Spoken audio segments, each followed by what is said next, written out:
Votre attention s'il vous plaît. Cet élément est en français.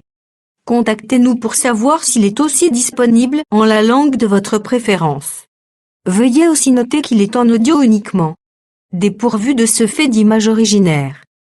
À présent, nous vous convions à suivre, depuis christequality.com et évangile-éternel.com, la rubrique Bible mot à mot, ou l'explication prophétique de toute la Bible, livre par livre, chapitre par chapitre, verset par verset, mot à mot. Elle est présentée aujourd'hui par L'homme de Dieu, le bien-aimé, le docteur Télémou Bouyeyi. Recherchez-vous les enseignements du docteur Télémou Bouyeyi? Allez sur christequality.com/télémoubouyeyi.html. Les enseignements sont disponibles en texte, audio et vidéo.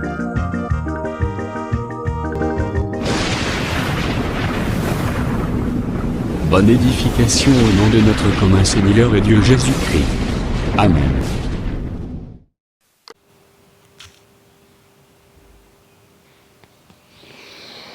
Que la paix et la grâce soient avec vous, c'est votre frère Télémou Bouyeyi qui est avec vous. Mes coordonnées c'est plus 243 82 22 74 ou bien 74 200.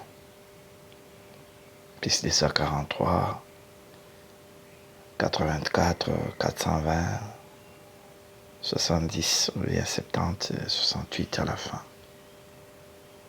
telmoubouyeyi@gmail.com. Ça, c'est pour ma boîte email. Et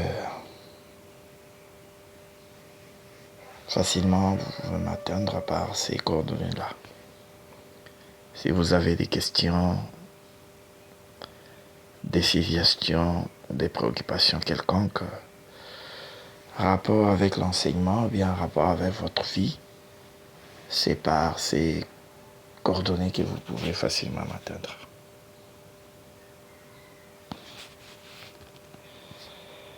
Donc,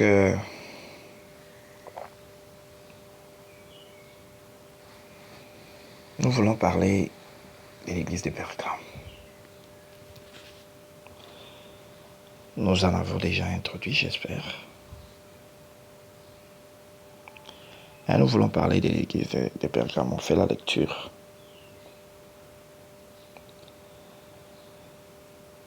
Excusez-nous pour le petit moment de silence.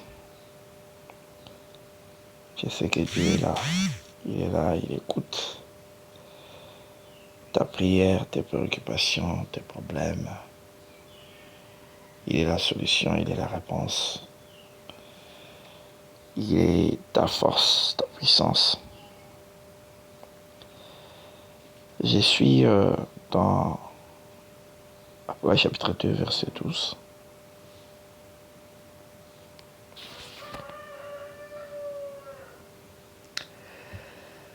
Écrit à l'ange de l'église de Pergame, voici ce qu'il dit, celui qui a l'épée aiguë à des tranchants. Je sais où tu demeures, je sais que là est le trône de Satan, tu retiens mon nom, tu n'as pas régné ma foi. Même un jour d'Antipas, mon témoin fidèle, qui a été mis à mort chez vous, là où Satan a sa demeure. Mais j'ai quelque chose contre toi, c'est que tu as là des gens attachés à la doctrine de Balaam, qui enseignaient à Balak à mettre une pierre d'achoppement devant les fils d'Israël, pour qu'ils mangeassent des viandes sacrifiées aux idoles et qu'ils se livrassent à l'impudicité.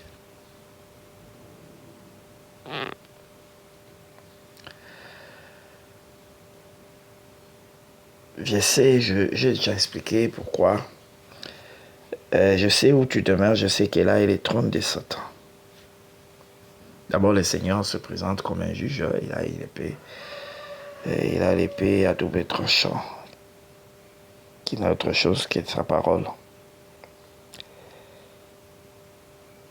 L'épée de l'esprit, la parole de Dieu. Ephésiens chapitre 6. Paul le dit aussi, Ephésiens chapitre 6, comme nous venons de le souligner. Il dit, je sais où tu demeures, je sais que là est le trône de Satan. Il faut faire attention quand on fait cette lecture ici. Parce que d'autres personnes disent que non, Satan avait son trône dans l'église. Ah, ça c'est quel enseignement pernicieux comme ça. Le Seigneur disait, je sais où tu demeures, dans la ville que tu y es. Dans la ville de Pergame, il y avait un temple. S'ils ne mettront pas, les temples des Zeus, s'ils ne mettront pas. C'était ça les trônes de Satan. C'est pas que les trônes de Satan étaient dans l'église, non. Le trône de Satan ne peut pas être dans l'église. L'église, c'est le trône de Dieu. L'église est même le trône, la maison de Dieu. La maison de Dieu, c'est l'église. Paul dit, ceci, on lit ce que Paul dit dans 1 Timothée chapitre 3.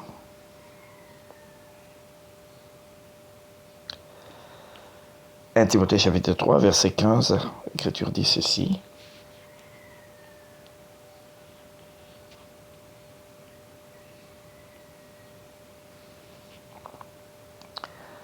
Mais, afin que tu saches, commence même au verset 14. J'ai écrit ces choses avec l'espérance d'aller bientôt vers toi.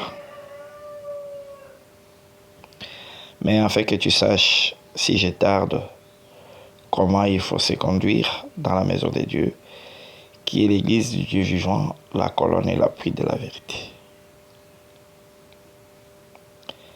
La maison de Dieu, c'est l'église, l'appui et la colonne de la vérité. C'est clair. Quand il parle de la maison de Dieu, et quand il parle de l'église, il parle de la maison de Dieu.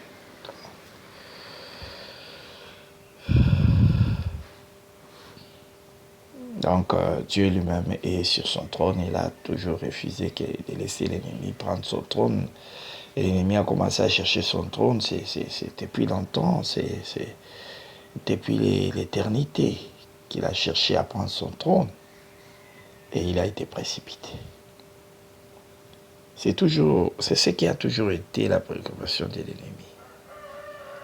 Voilà pourquoi nous voyons aujourd'hui des faux serviteurs, des serviteurs incirconcis, des magiciens, des occultistes, qui se déguisent comme serviteurs de Dieu, qui entrent, qui cherchent à diriger l'Église. Ce sont ces gens-là qui créent des problèmes dans les églises, parce qu'ils veulent à tout prix gouverner.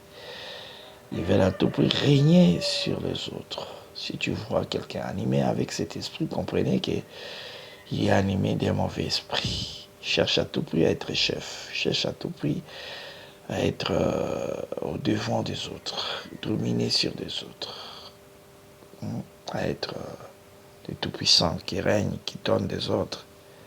Et les autres sont là comme seulement des simples exécutants.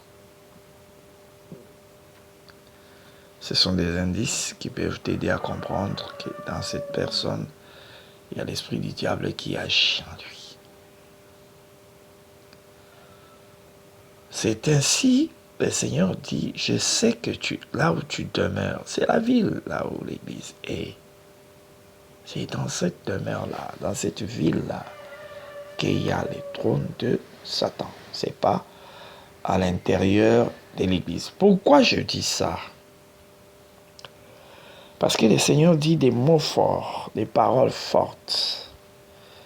Quand il parle de ce trône-là de Satan, le Seigneur dit encore quelque chose que nous devons considérer. Il dit ceci.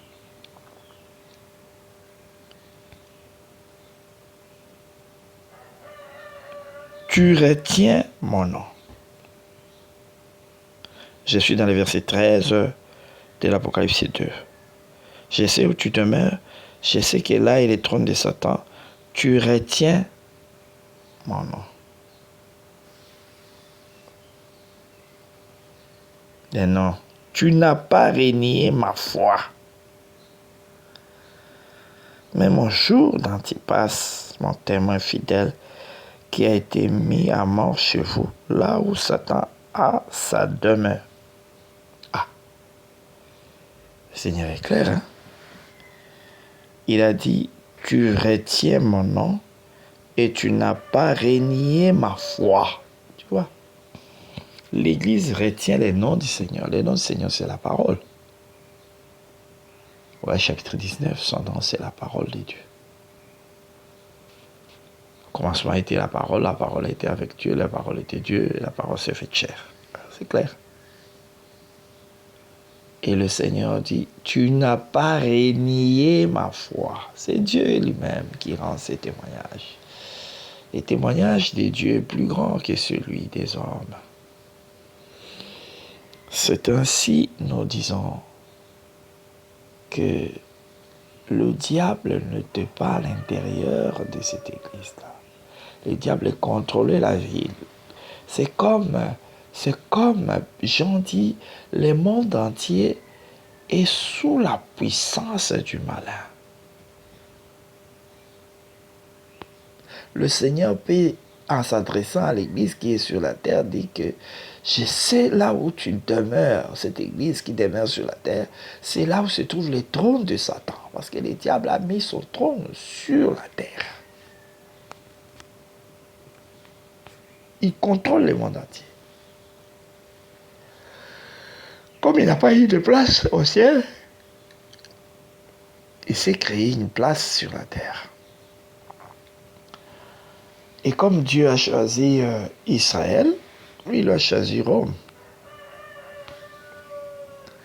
Parce qu'il est l'imitateur de ce que Dieu fait.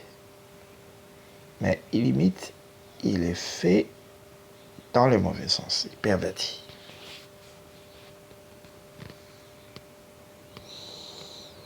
Quand Dieu fait quelque chose d'extraordinaire, lui, il fait quelque chose de mauvais. Il imite ce que Dieu fait, mais il ne le fait pas bien.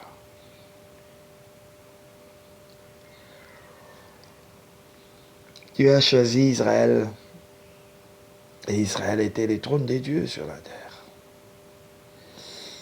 Là où il y avait la parole de Dieu, là où il y avait les règnes de Dieu, c'était Israël, la terre d'Israël, c'était une terre choisie par l'Éternel. Les rois d'Israël, c'était des rois établis par Dieu lui-même. Mais je ne parle pas d'Israël d'aujourd'hui, là où ce sont les hommes qui choisissent celui qui va gouverner. Il y a un régime totalement différent. Il y a maintenant les systèmes des premiers ministres. Les gens choisissent des élus et les élus choisissent des gouvernants. Donc, c'est un peu dans ce sens-là.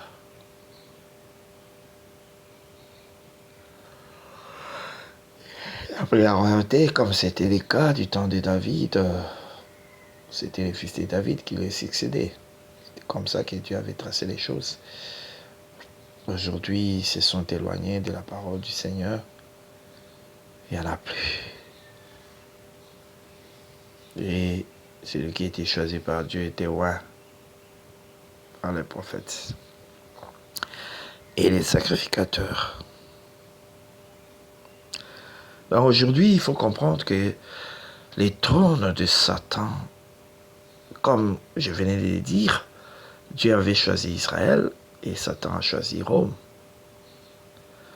Rome qui est le siège de l'Empire romain, souvenez-vous de cet ancien Empire romain qui avait comme siège Rome. Et maintenant, dans ces Rome, il y a une ville qui s'est donné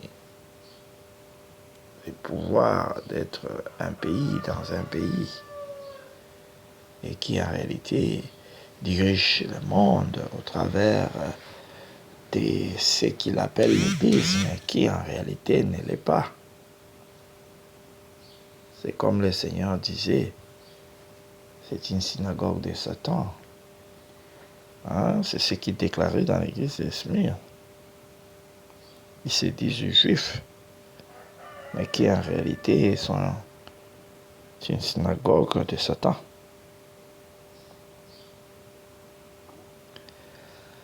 Donc, concernant l'église de Pergame, nous allons exploiter ces choses-là. Des trônes de Satan, comme nous l'avons déjà souligné, la doctrine de Balaam, ensuite la doctrine des Nicolaïtes. Et nous avons d'abord commencé avec les trônes de Satan. Nous allons les démontrer comment est-ce que Rome est le trône de Satan. C'est quelque chose qu'on va pouvoir détailler.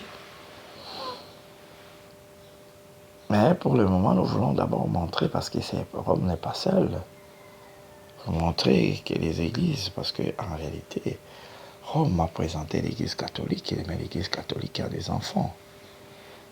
L'église protestante.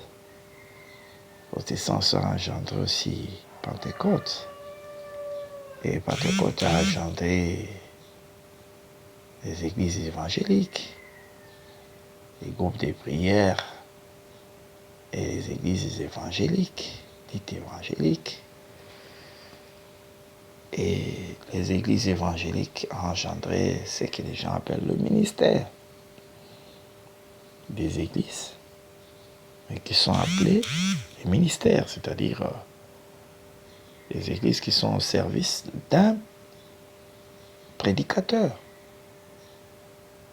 Donc, un prédicateur qui crée son église et il nomme ça le ministère, c'est-à-dire que c'est son ministère, c'est son travail.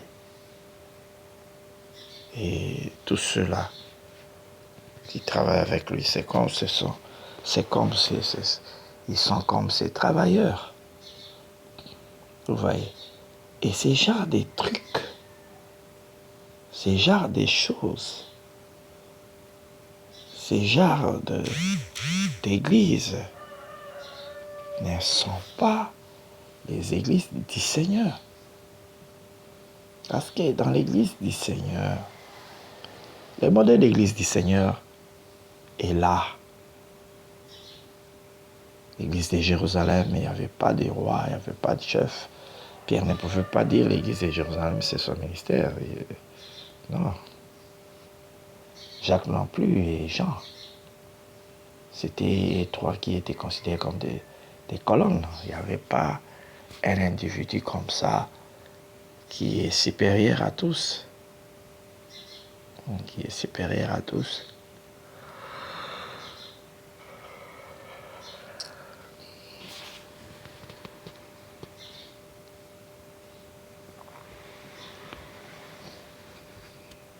Donc, qui a établi une organisation hiérarchique.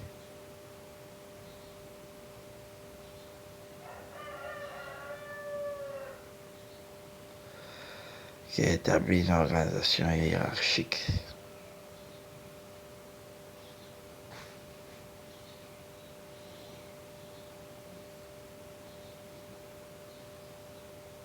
C'est un peu dans ce sens-là.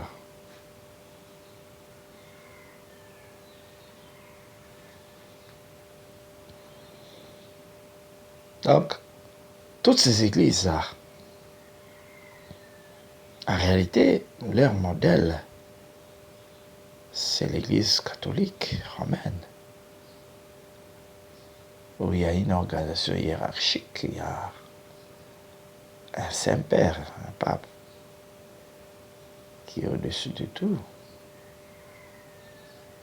Ensuite viennent les cardinaux et les archevêques,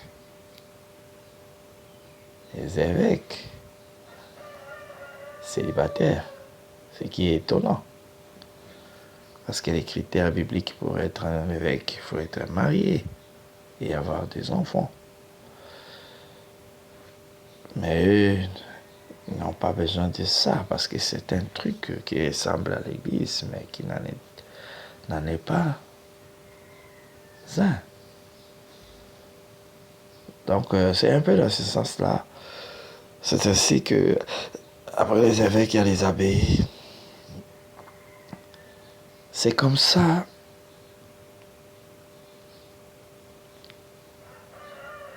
À l'Église catholique aussi.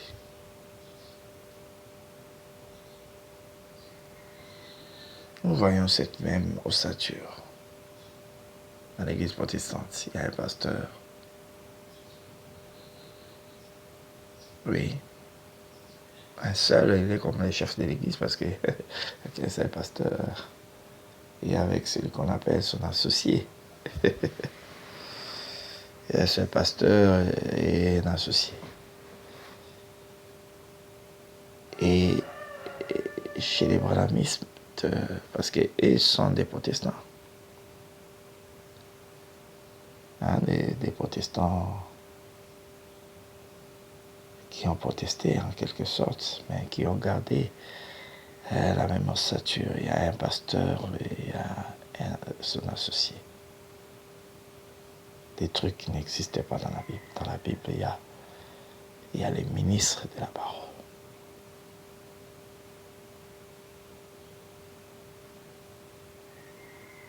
Il y a les ministres de la parole qui travaillent en collège, travaillent comme un corps, travaillent comme un corps. Et chacun exerce sa grâce. Voilà pourquoi on dit dans l'église d'Antioche, il y avait des prophètes et des docteurs.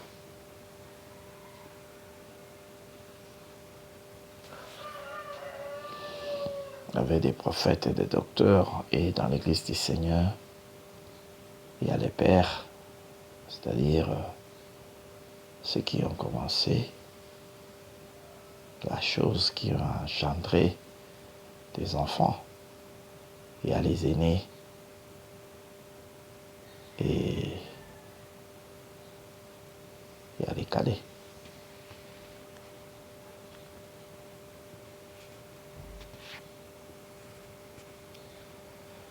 Donc, c'est dans ce sens-là. Il y a les pères, il y a les aînés, il y a les cadets. Et l'Église fonctionne avec les dons spirituels.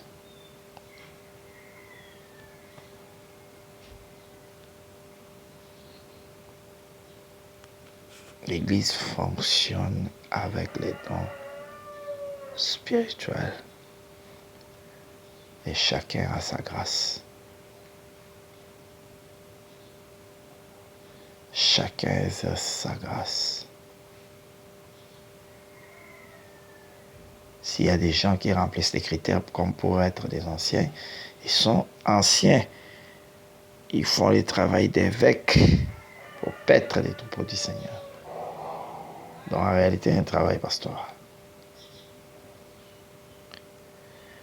Il y a aussi ceux-là qui travaillent comme des diacres, qui remplissent les critères du diaconat, qui travaillent comme des diacres.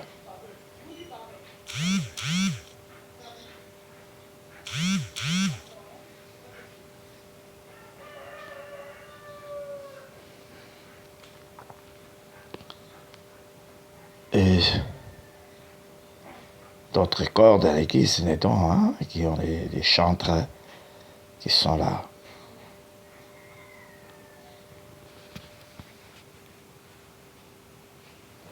Merci d'avoir suivi ce message et que Jésus-Christ vous bénisse.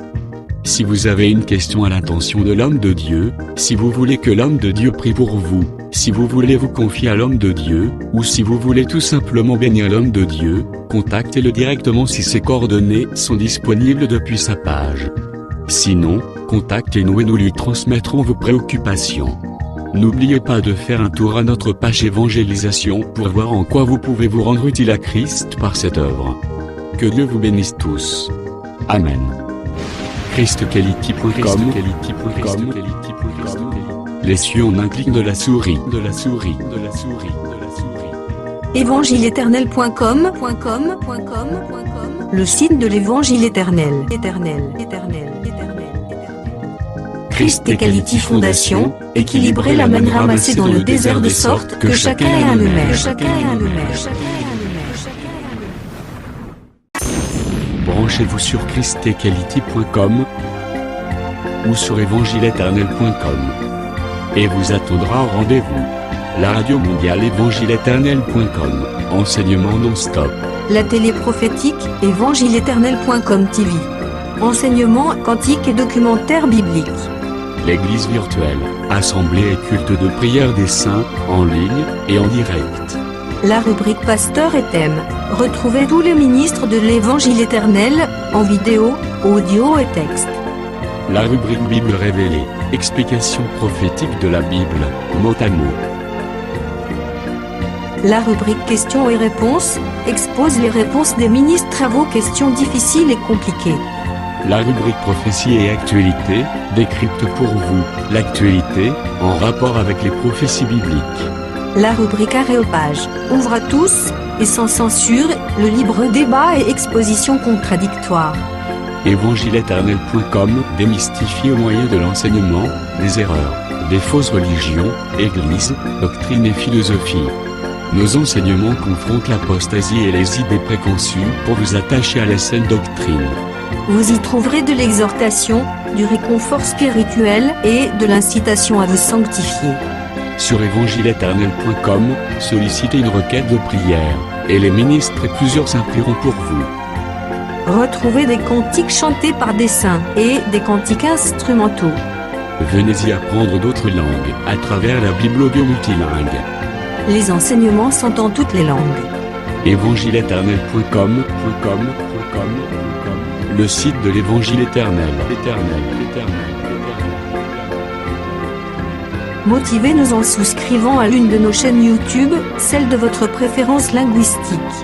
Et venez évangéliser avec nous en partageant, autant que faire se peut, notre site web, nos YouTube channels ainsi que toutes nos publications. Merci de le faire et que Jésus-Christ notre commun Seigneur et Dieu vous bénisse tous. Amen. christequality.com. Les cieux sont à la portée de votre main, juste par un simple clic de la souris. Christ Equality Foundation, équilibrer la manne ramassée dans le désert de sorte que chacun ait un maire.